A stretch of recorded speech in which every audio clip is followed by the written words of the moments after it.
পাকিস্তানের বেলুচিস্তানে সশস্ত্র বিদ্রোহীরা একটি ট্রেনের যাত্রীদের জিম্মি করেছে। ট্রেনটিতে নারী শিশুসহ 4 শতাধিক যাত্রী রয়েছেন বলে জানিয়েছে স্থানীয় কর্তৃপক্ষ। তাদের উদ্ধারে নিরাপত্তা বাহিনী অভিযান শুরু করেছে।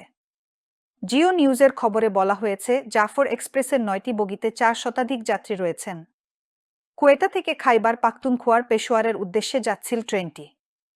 লেভিস কর্মকর্তাদের বরাতে জানা গেছে, কাজ জেলার পেরুকানরি এলাকায় ট্রেনটি সন্ত্রাসীদের হামলার শিকার হয়। সন্ত্রাসীরা চালককে আহত করে একটি সুড়ঙ্গের মধ্যে ট্রেনের নিয়ন্ত্রণ নেয় এবং যাত্রীদের জিম্মি করে ফেলে। পাকিস্তানের আফগানিস্তান ও ইরানের সীমান্তবর্তী পার্বত্য অঞ্চলে এই ঘটনা ঘটে। সূত্রের বরাত দিয়ে জানানো হয়েছে, হামলাকারীরা প্রথমে রেললাইনে বিস্ফোরণ ঘটায় এবং পরে ট্রেনে গুলি চালায়। ট্রেনে থাকা নিরাপত্তা বাহিনীর সদস্যদের সঙ্গে সন্ত্রাসীদের প্রচণ্ড গোলাগুলি চলে।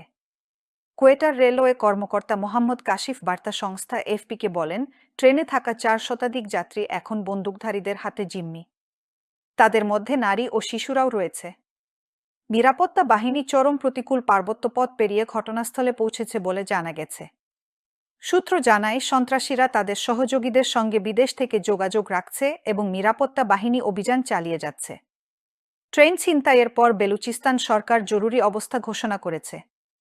পরিস্থিতি মোকাবিলায় সব সংস্থাকে সক্রিয় করা হয়েছে বলে জানিয়েছেন সরকারের মুখপাত্র শহীদ রিন্দ।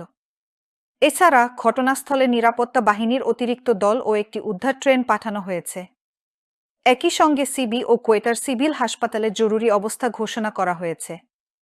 প্রাদেশিক স্বাস্থ্য বিভাগ জানিয়েছে, সিভিল হাসপাতালের সব চিকিৎসক ও প্যারামেডিক স্টাফকে ডাকা হয়েছে এবং জরুরি পরিস্থিতি সামলাতে হাসপাতালের বেশ কিছু ওয়ার্ড খালি করা হয়েছে। কোয়েটা রেলওয়ে স্টেশনে জাফর এক্সপ্রেসের পরিস্থিতি সম্পর্কে তথ্য দেওয়ার জন্য একটি বিশেষ তথ্য কেন্দ্র স্থাপন করা হয়েছে। গুড লাক পেনের সফট অয়েল বেসড ইঙ্ক দেয় নিখুঁত লেখার আত্মবিশ্বাস।